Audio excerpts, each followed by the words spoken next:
The broadcast is now starting. All attendees are in listen-only mode. Good afternoon, everyone. Welcome to our webinar this afternoon. I'm really excited to have such a good-sized group on the call or the webinar this afternoon, where we've got Michael Preston of Preston Pharmacy here to talk to us about antipsychotic misuse and dementia care, and maybe hopefully we'll have some good conversation after the presentation, questions that you might have, and that you've got a good group of folks in your building listening to the webinar as well. So we're going to go ahead and get started as soon as I can figure out where am I. There it is. How to connect. Want to remind you that just like the previous 3 webinars, that we are recording the webinar so that we can make the webinar available for you afterward, or for folks in your facilities that haven't had the opportunity to be on the call today, and for some other facilities that weren't able to be here. So we make sure that you remember that, and also remember that that you are all muted when you join the webinar. But we do want to have an opportunity to ask questions, and there's a couple of ways that you'll be able to do that. You can either type questions as we go today in the chat box, and when we are finished with the webinar, we'll get to those and answer those questions. Or at the end of the webinar, if you want to raise your hand, and we can then unmute you, and you can just have some conversation. We can talk, and you guys can talk to either myself or Michael about any issues that you have. So that makes sure that you all remember those little housekeeping rules and how we're doing that. So moving on, I wanted to again mention that I'll of course talk a little bit about our project and where we're at with our project. That we have Michael Preston here to talk about antipsychotic use, and also Stephanie Hoffman is on the call. She's, you recall, is a regional director with Music and Memory. So if you have questions about music and memory that are best answered by Stephanie, she's there and able to answer those questions for us. And then again, like I said, we'll just have lots of opportunity to ask questions either about the grant, about music and memory, or about the topic today, which is the antipsychotic use. So where are we at with the grant? Wanted to say yay, everybody's trained. We've got all 30 facilities that have been through the 3-day training. Music and Memory has offers to us for certification. We do have some reports, and I did mention last month that there's a report that was due on the 15th. There are some facilities have not yet gotten that report into me, so just kind of want to remind you of that. Probably pretty soon I'll contact you individually if we don't have those. But if you know you haven't gotten yours in, please get that to me as soon as you can. Save me a little bit of difficulty. We've got the starter kits all delivered, so all 30 facilities have that starter kit of equipment that's been delivered. And of course, we'll continue, as we said, to have ongoing support from our office in the form of these monthly webinars, and also support from our regional ombudsman, all of which who have also been through that 3-day training and are there to help you to answer questions or help you find resources that you need to be successful in your program. And then also that certainly know that you have ongoing support from Music and Memory in the form of the Care Communities website, support calls that they offer each month, and topic calls that they offer each month, and encourage you to find time to participate in some of those as well as you have time and the topic seems of value and interest to your organization. So that's pretty much where we're at. So right now, we have everybody certified. Everybody has equipment. So we're hoping that you are all working on your projects and really, working on implementation. And I know that you are, because I see things in the media. I've seen a couple of articles in newspapers across the state.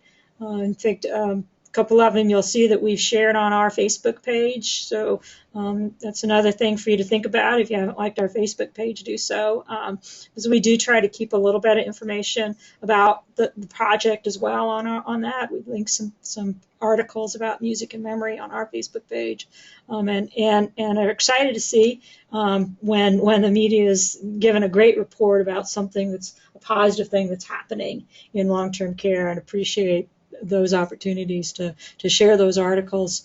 We've also shared a couple articles for a couple of facilities not in the program, not in our grant, that are new to music and memory in our state. So we're excited to see other facilities also starting this really, really valuable tool in their buildings. So I think it's a pretty exciting time for our state.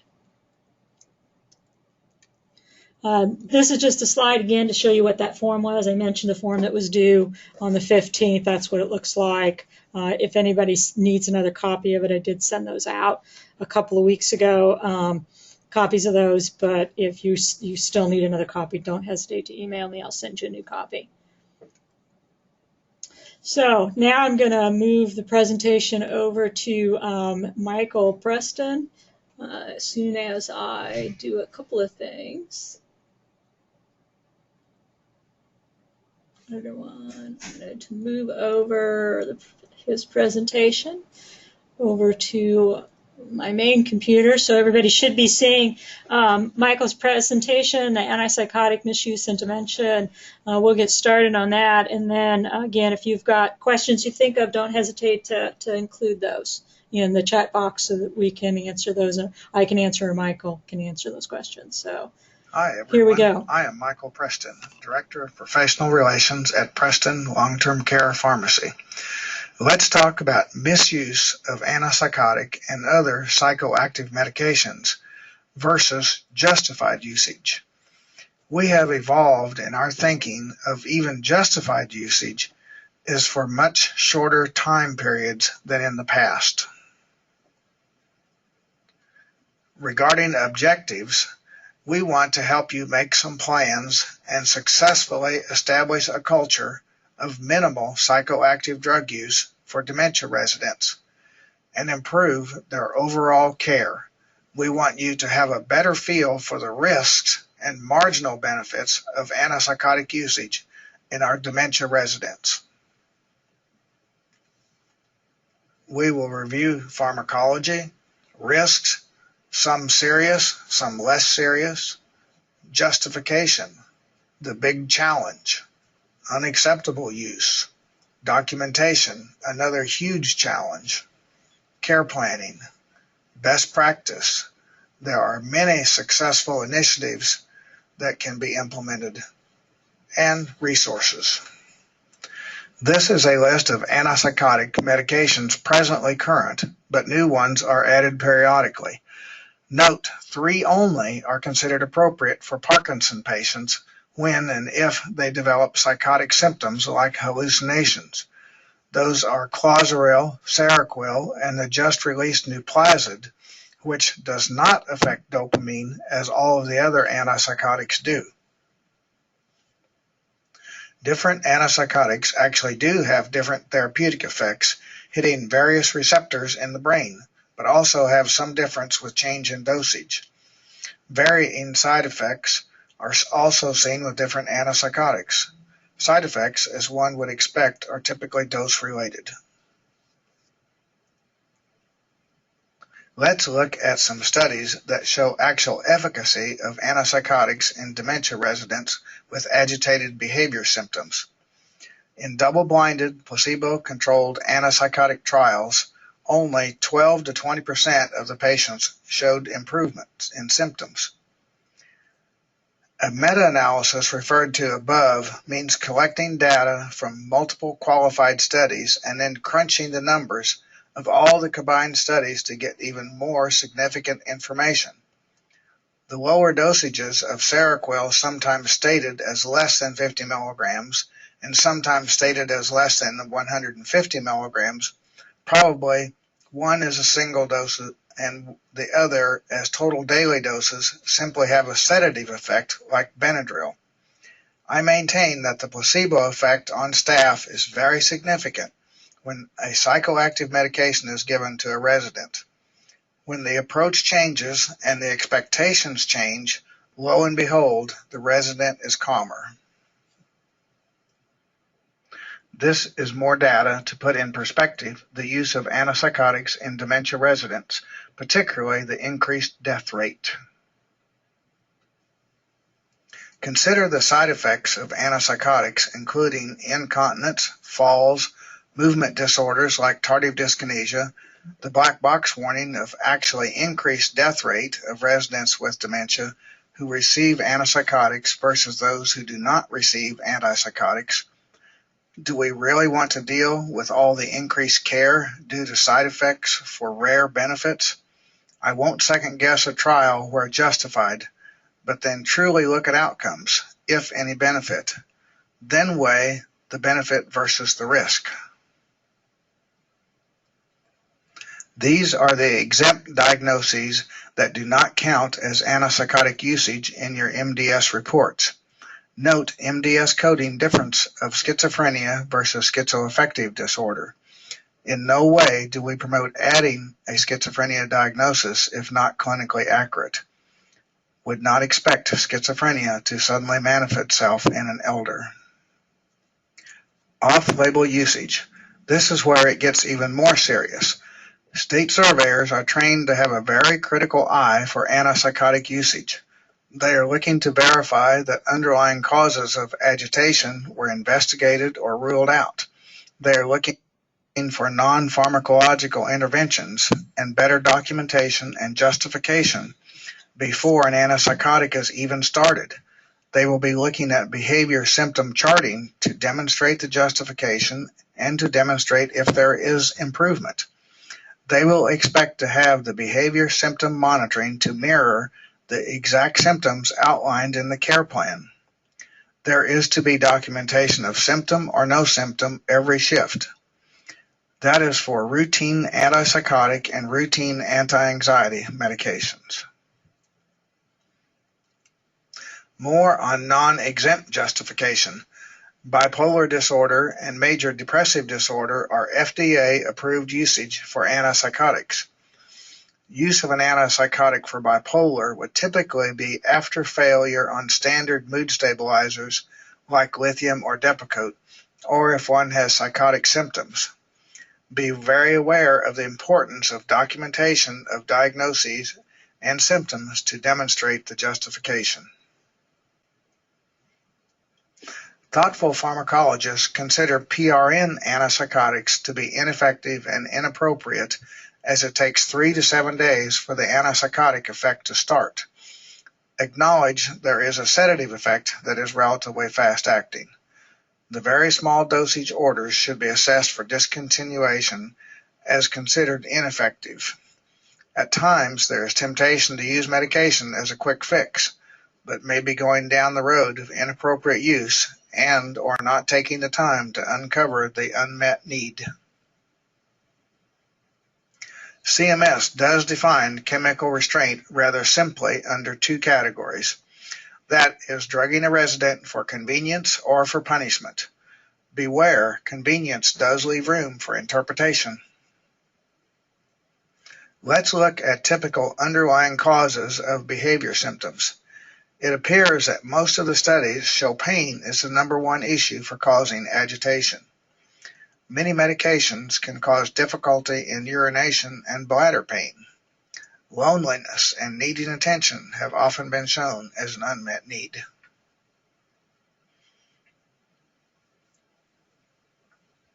Let's discuss some best practices. There is no regulation in Kansas requiring informed consent. However, there have been successful lawsuits where family was not informed of side effects.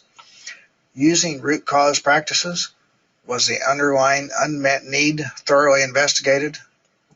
The care plan should match the exact symptoms being tracked to justify the antipsychotic.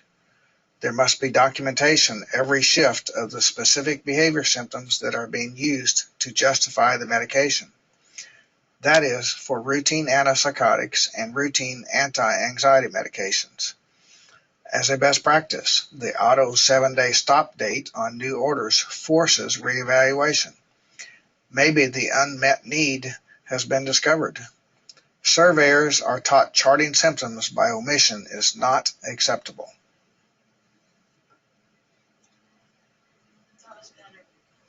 Many antipsychotic orders are started in the hospital during an acute illness with delirium. Try to verify why new orders were started. Watch outcomes, which may show less medication is needed, or maybe a dosage needs to be increased under certain circumstances. Existing and new staff need to be educated to appreciate non-pharmacological interventions and to look for the unmet needs. Let's review some of the best practices that have been used with great success. New orders to be approved by one designated person. That designee to be contacted before a provider is approached. Staff educated in criteria for justification. Auto 7-day stop on new orders. Then they must be renewed. Do not send order to pharmacy until approved. Informed consent by DPOA. Involve the families. Physician-provider education. Antipsychotic review committee. Include the medical director. Make some or all of these facility policies. A couple of excellent resources for more information and training are the Kansas Partnership for Improving Dementia Care and the University of Iowa Geriatric Center, who received substantial federal grants for research, developing training, and so forth. Okay, thank you very much, Michael. That's the formal presentation that we have for that, and I think a couple of things that I'd point out on that last slide of Michael's, those two resources really are good resources. The first one, the Partnership for Improving Dementia Care, those hand-to-hand trainings, Linda Farrar, who heads the partnership, has videotaped giving all of those hand-in-hand trainings. And so the opportunity there is that you can have staff watch them one-on-one at their convenience and on your time frame, and it isn't always then necessary to bring the whole group together to provide that really very valuable training to your staff, and I think that's really important. And they can watch module by module. Right. You can watch module by module or point by point, and so it doesn't have to be an all at one time and a big thing. And I know it's really great training. The hand-in-hand training is very great, and if you've got opportunities to give that in person in your facility, I think that's very helpful. But this is another option. I think that helps. Because it is quite of a commitment to give that training and to bring your staff together for it. So this is just one more way that makes that easier. The other resource from Iowa, they have a lot of really good resources, a lot of good information, not just for facility staff, but also for families and to give them information about these drugs. And I know Michael talked about the informed consent idea, and we see that in our work as ombudsman as an issue sometimes, and we certainly believe in sharing that kind of information as much as possible for people are making good decisions about anything, much less something as important as the antipsychotic medication. And Michael? And I do have sample documents on a lot of those type of things. If somebody ever wanted to contact me, I'd be glad to share. Okay. Then there are documents, you can change them. If you want to make them slightly different, why do so. Okay, I think that's a great thing to offer, Michael. I think I can remember a time when I had a client calling our office, a family member, concerned about a reduction because because her facility had done a really good job of explaining to her all the reasons why mom, quote unquote, needed this drug. And now we were asking for it to be lowered, and she didn't understand, and it was just so difficult. And I think had she been given a good piece of information at the beginning, maybe that might have helped. So I think giving good information up front is really good. So, If I might, pardon? oh, can you hear me okay? It's Stephanie Hoffman. Hi, Stephanie. How's everybody? I'm doing great. How are you today? Great. Doing wonderfully. I hope that you can hear me. I've kind of pulled over here to a restaurant to take a call. This is great information. Thank you very much for sharing this. Could we put up his contact information so that everyone can seek those modules? Would that be possible? Yes. I don't. We'll send that out at the end of the webinar. I'll send out a link to the video of this because we are recording it, and also his contact information, so that we can. Okay, great. Well, definitely we'll do Wonderful. that. If you're willing, Michael, I don't want to put you on the spot, but if you're willing to share that document, we could also share that on our website where we keep information about the webinars. Sure, that's a good idea. Okay. And let me show you for everybody to know where you can find information or the videos of all of our webinars and information from those. We are posting these on our website. That's one of the reasons we're recording. And you'll find it on our website. That you should be seeing our website now under Helpful Resources. We've got a page devoted to music and memory. And if you click on that and then go to the bottom of the screen where it says webinars, you'll see our last 3 webinars. There'll be a recording. And so you'll see last month's we had Rachel Norman here talking about music therapy and music and memory. And so there's the recording here if you click on that. And then the handouts themselves are here. And then the month before, we also, again, have the webinar recording, our slides and handouts from that, and then some additional handouts and tools that those 2 facilities that spoke at that webinar had made available to all of us. So you can find some more information on our website. So you'll find this presentation there as well sometime in the next, so might be a week or 2 before I get that out there, but we'll get that out for you all to have, and I'll send it out in email form as well. Okay.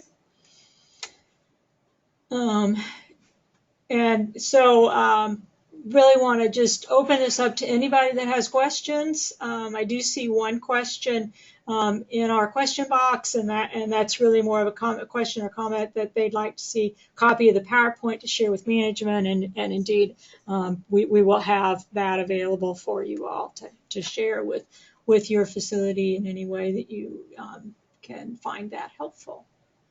Okay. So again, 2 ways to ask questions. You can either put questions into the chat box, the question box, either of those, or raise your hand. And if you raise your hand, we'll be able to unmute you so that you can ask questions, either myself about the grant project, Stephanie about music and memory, or Michael about the antipsychotic drug use. Michael is also on our Partnership for Improving Dementia Care, and I know he's incredibly passionate about this issue and very passionate about advocating for the residents in all facilities in Kansas, not just the ones that he works in, and really is a good resource. So I encourage you to take advantage of this opportunity to ask him questions that you might have about this issue.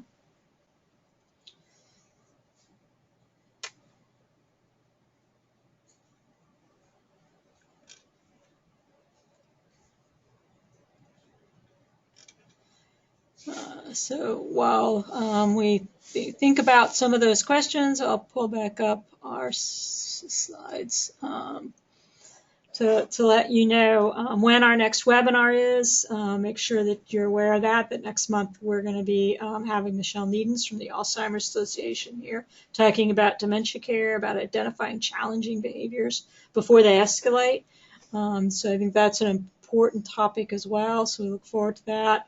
I know we had some questions this month about the webinar and getting it connected to the webinar, and obviously you all are, so you've actually made it, so that's probably not speaking to the people I need to, but if you do ever have an issue with getting the link, just don't hesitate to email me and let me know, because I know I've had to help several people this morning with that. And so Stephanie from Music and Memory would like to take a time right now before we get any questions answered about the Care Communities website that they have. So I'm going to share, make Stephanie a presenter here so that she can share her computer screen. All right, I'm just right on standby. Okay. There you go, Stephanie. Oh, there it is. Okay.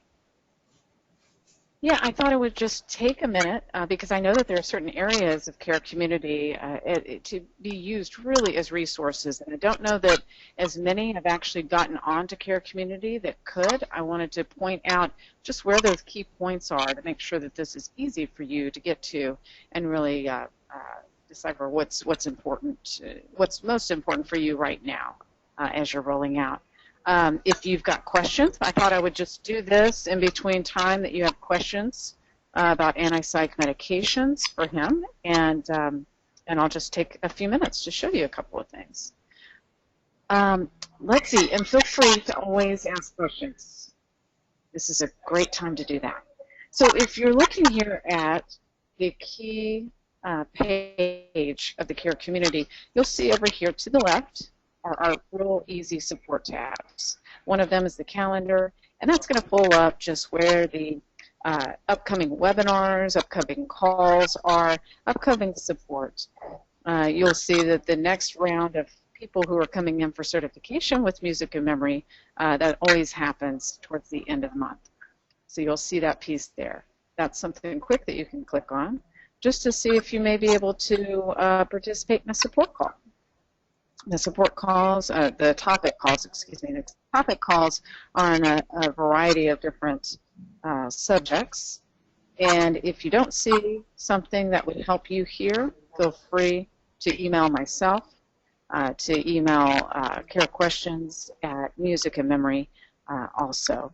Now, that brings me to the next point, and that would be if you haven't accessed Care Community just yet, and you want to, but you don't have the code to get in, all you have to do is email carequestions@musicandmemory.org and list the name of the person who's interested in getting on to Care Community.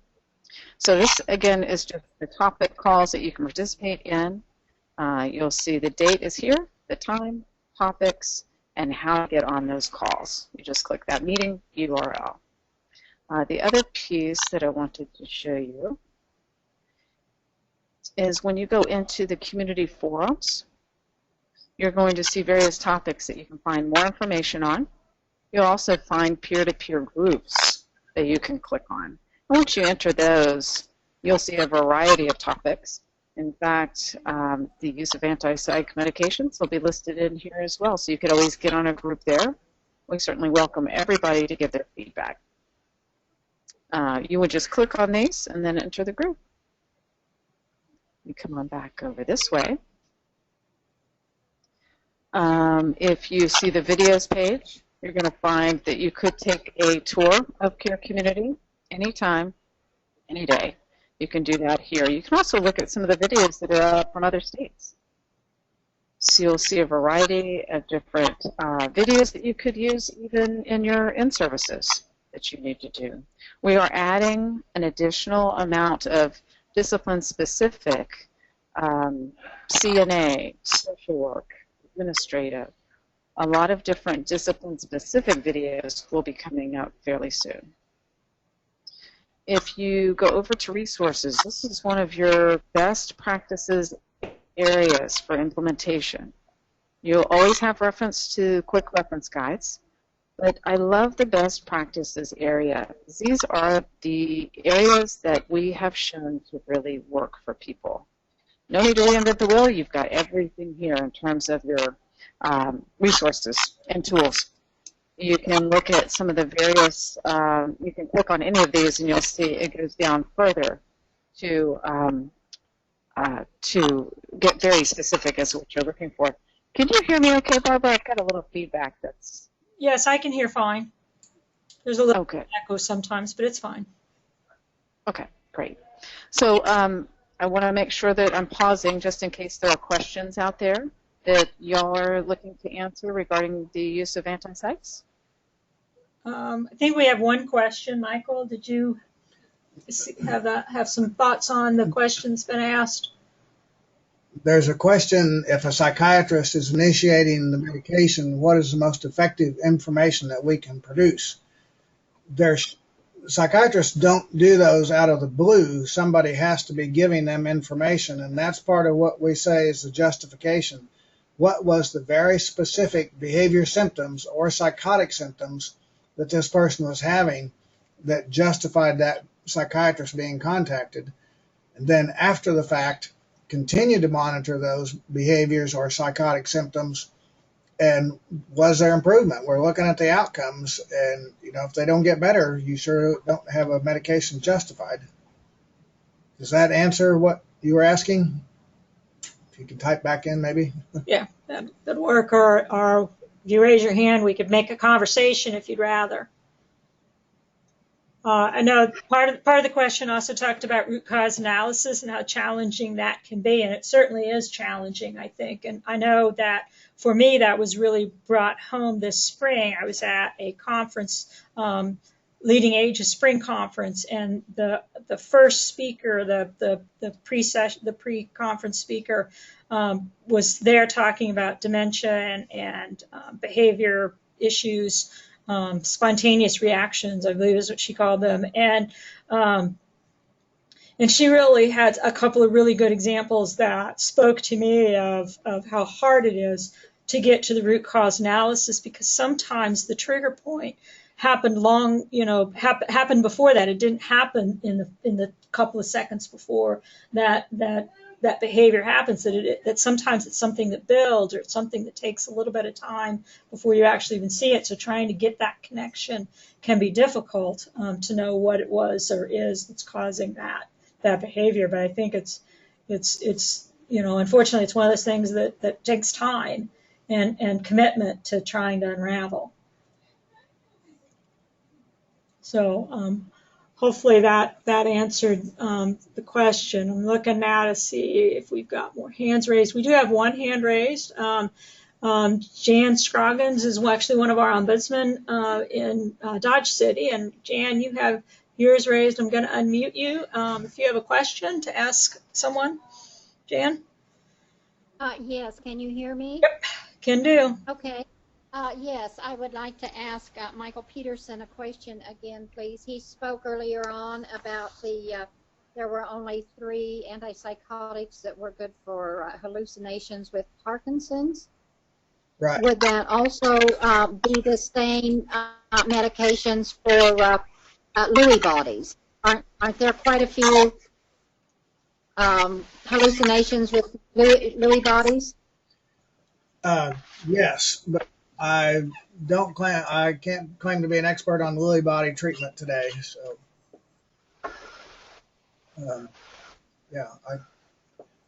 it's not. It's totally different than the Parkinson's. The issue is we have less dopamine out there, less dopamine receptor activity, and if you block more of it with the typical antipsychotics, you can easily make the Parkinson's symptoms worse. And that newest drug, Nuplazid, it doesn't even work under the mechanism of dopamine at all. So it's going to be likely highly preferred drug for Parkinson's. But the Lewy body, I can't address that today. Oh, okay. Thank you. Thank you, Jan. I'm going to go out on a limb and say, since it's new and it's going to be highly preferred, that it's also going to be highly priced. Yes? Oh, yes. Oh, I'm sure. Yeah, Lewy body could be a whole good discussion for us, and I need to be prepared for that. But that's a good one to bring up, actually. Yeah, that's a pretty difficult illness, and just a very challenging thing for the. And there's a difference in symptoms. If Yes. we are educated, we'll start recognizing Alzheimer's versus Lewy body. So one of the things that I sometimes see in my work, Michael, and maybe you could, is folks who really don't go through that process of getting a diagnosis for what type of dementia they have? Would you agree that that's an important thing for people to actually really identify and know what they're dealing with? Or I do think that's a good thing,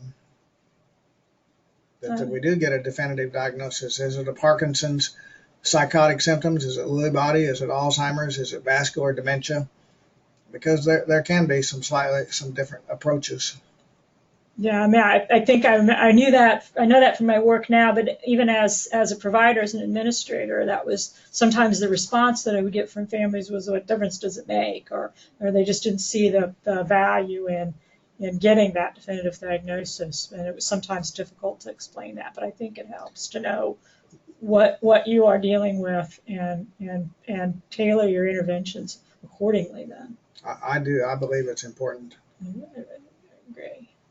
So, do we have any other questions at all? Please feel free to raise your hands. We can unmute and again have conversation or chat box, question box, either way. Appreciate you're showing some resources there on the Care Communities website, Stephanie. Sure, absolutely. I've got just a couple of others I can show if everyone's still thinking about questions for you. Why don't you do that? And if we get more questions, we can take a break and take those then. Okay, great, perfect. Well, so you can see from this screen, you can go even further into each one of the topics. If you look over here to your left, you'll see there's the quick reference guides again, and that's any of our quick reference guides. Then you've also got best practices, which is where we are right now. Conference call archives. These are really key. So maybe you missed one of the support calls or one of the topic calls. You can see a number of them already recorded right here to the left, and you can listen to them at your leisure, anytime, 24/7. There's also a reminder of the Music and Memory webinars 1 and 3. And then if you go down to promotion, that's where you're going to find a lot of key resources for fundraising, for marketing and PR, for media, and then also presentation tools. So I just want to make sure that you know easily how you can get to those. If you come up top here again, so we're going to go to the right of resources, and that's where you're going to find all of your free downloadable music. This is good stuff. Paul McCartney has just given a number of songs. They're not Beatles songs, but he's given those to our free downloadable resource. And then also there's been a lot of classical music that has been given to us as well. The last thing I wanted to show you, though, is the sitemap, and this is the key for how you're going to add more people on your team, your key people. And given the frustration around turnover, you want to get as many people on this as possible. Give them that opportunity to learn more and have those resources. So I want to show you real quickly. If you view Edit Organization Profile, then I'll get off because I can see the music is turning up, which is wonderful. We love music. If you come down here, you can add your primary contact.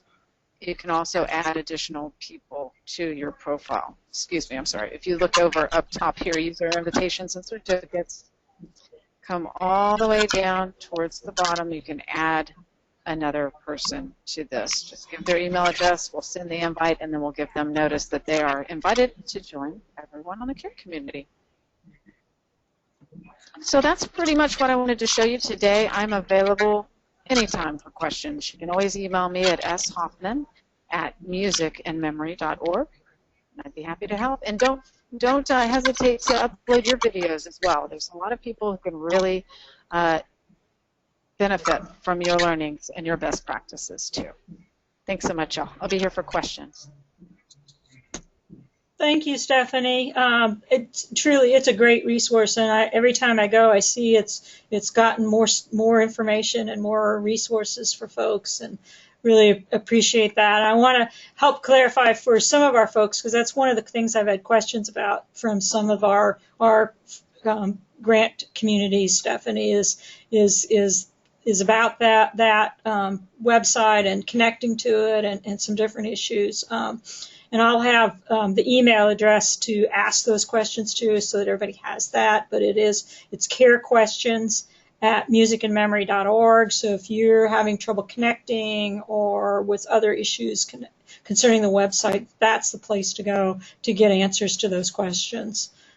So I do have that. I want to share that with folks, and it's just really just some great information out there, resources to help you be successful. To appreciate all of the work that you all have gone through at Music and Memory to help everyone to be successful in this project. That's wonderful. Thanks so much. Thank you, and thank you for being on our calls every month too. I know it's helpful for our group to have that, to have you here. So I really appreciate that.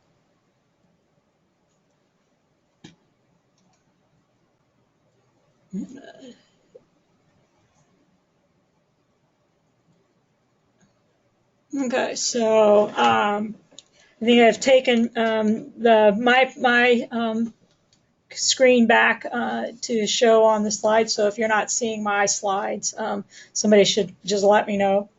Send me a note in the chat box. But I think that's what you're seeing now. And so again, while you're thinking of any other questions you might have, I want to remind you again that we will have another webinar next month. We're looking at again, Michelle Needens. We're also have been talking to a hospice organization that's certified. Want to have someone talk about music and the use of music and music and memory for folks at end of life care. And I think that's really an important topic. And it's certainly important to me, and it touches my heart to think about folks at end of life care and our ability to bring this gift of music to those residents as well. I think that's really will be an exciting thing. So working on scheduling that. We've got a couple other really good topics coming up. So keep with us every month, and hopefully you'll get more resources. If you've got ideas for topics you'd like to see, email me those. I'm happy to look at some other. We've got a couple of open months yet, so let me know if you have a particular interest in a particular topic concerning music and memory or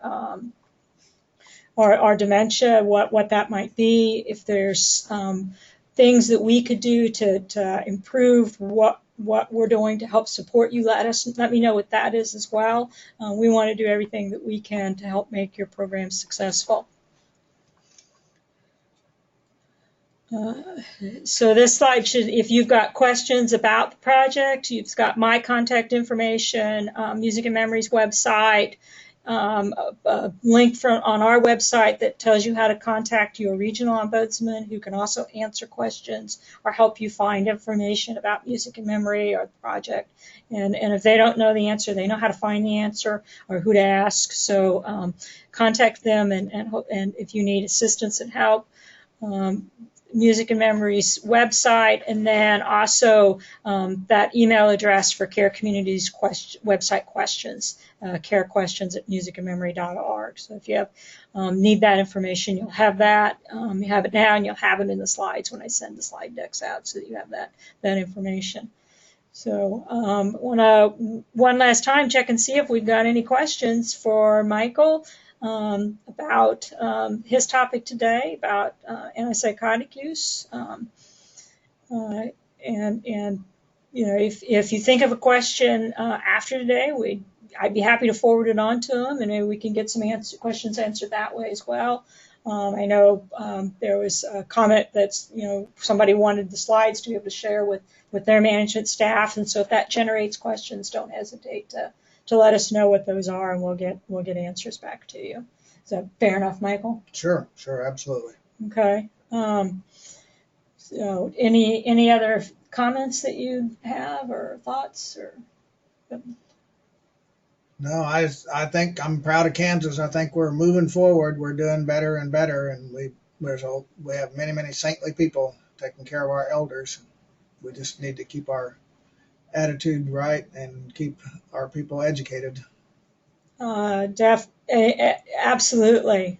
So true, and so appreciate everyone's work, and I am very encouraged by some of the things that I see going on and with this group, and know that we're really moving forward, and will continue to do so, I hope, in Kansas. So Thank you all for joining our webinar today, and thank you, Michael and Stephanie, for being a part of us. I'm not seeing any further questions, so I think we'll just close early, if that's okay.